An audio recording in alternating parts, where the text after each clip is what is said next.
Bose. You can see a packed house. Just a few words before the screening. You don't want to talk too long before you see the film. Uh, Firstly, thanks very much to the British Council. Played a huge role in post-colonial India. We, of course, have heard about the influence that India had on the Beatles. I think the Beatles had a tremendous influence on people like us, the Beatles generation of youngsters growing up,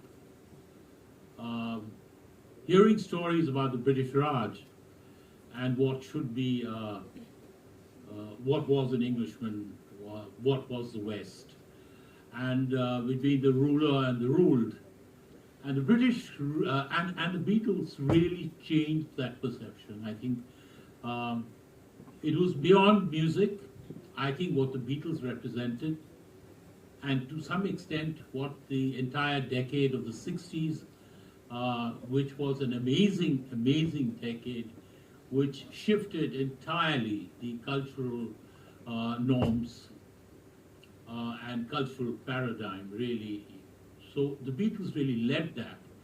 And what is amazing about the Beatles was that they were pop stars, they were rock stars. And therefore their influence happened not in just few intellectual circles, but it happened on a large scale.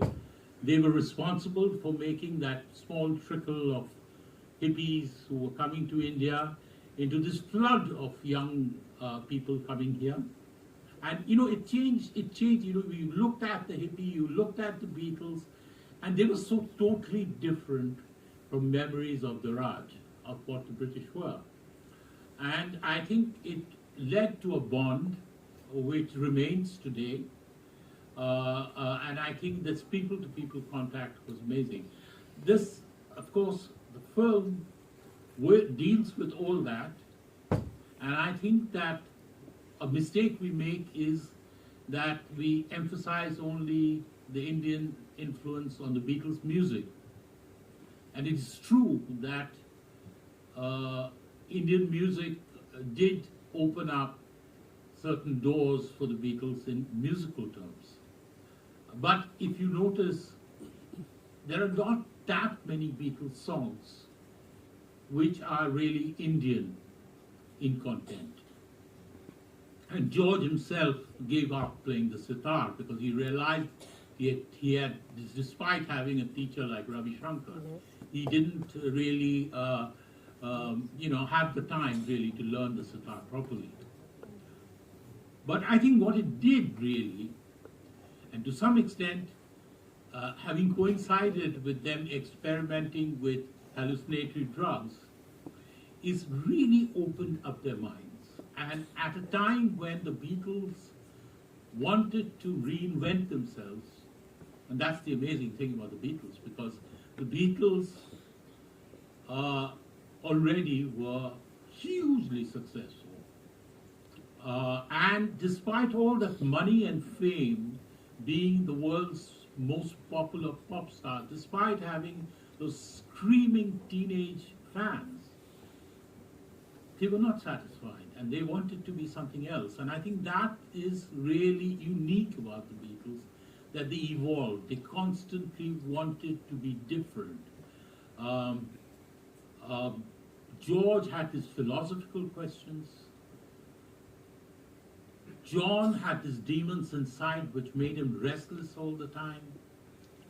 Paul wanted to build the Beatles as a brand, and the best brand in the world. And Ringo, of course, was up for anything. I mean, he just wanted to play with the world's best band. But, I mean, what I'm saying is that grappling, these are 4 working class boys from Liverpool, grappling with Indian, not just Indian music, but Indian culture, Indian spirituality, is something which is quite amazing. Quite amazing. And that they did it, and they actually managed to use it so effectively in creating this music. And what you look at the Beatles, and something most striking about them is that most bands have a beginning, and then they reach a peak, and then they slide down. The Beatles went out with a bang. Probably their best music was at the very end. So I think India played a role. So I'm not going to speak more, because I think you see the film, and then Veer and I can, explore all these questions further. So thank you very much, all of you, for coming, and let's see the film.